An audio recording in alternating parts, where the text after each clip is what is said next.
Giuyunan sa pipila ka motorista ang plano karon ni Land Transportation Office Chief Assistant Secretary Attorney Vigor Mendoza II ang pagpropose ngadto sa Kongreso og specific nga penalidad alang sa mga malambigit sa road rage kun bangi sa dalan. Kini human sa duha ka road rage incident milabay nga bulan sa Quezon City ug Valenzuela City. Tumong aron nga masampulan ang sikin sa mga malambigit ug malikayan na ang susamang insidente nga ginakabalak-an nga basig musangko pa sa dili damhang insidente. Gawas ni ini gisugyot usab ang pagdugang og rekisito sa mga aplikante og lisensya. Kontrol lang dyan, kay baka problema magabuka sa alas gapon.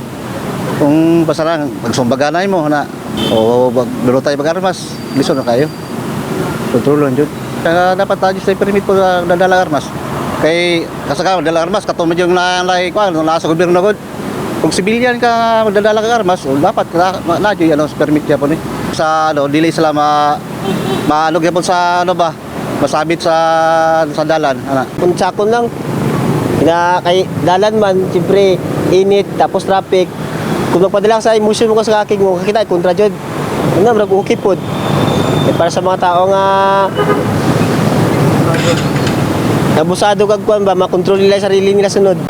Baluaning bulan lang sa Setyembre sa Lagaw Police Station, adunay na i-report sa ilang buhatan nga bangi sa dalan. Subay sa report, nagsunod ang sakyanan sa motor nga naiangkas babayi sa may ventilasyon, Barangay Lagaw. Kalit ni hunong ang motor ug giserbatuhan kini og kusog sa driver sa kotse. Ug matod pa, misinyas ang nakaangkas sa motorsiklo ug basto sinungdan sa ilang bangi. Ginambusan matod pa og helmet ang maong sakyanan. Hinungdan nga nabuak kini. Sigon sa labaw sa LTO Gensan nga si Muammar Madid, makahatag gihapon kini og kaayuhan ngadto sa mga motorista kung hugtan ang balaod. Na makikipag-coordinate siya sa PNP at saka sa Highway Patrol.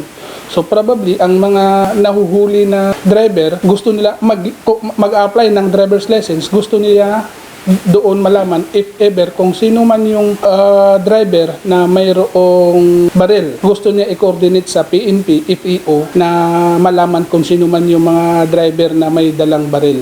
Tingin ko doon sa idadagdag ni ASEC na kailangan yung mga LTAF may neuro. Possible nasa isip ko yung may kailangan ng neuro.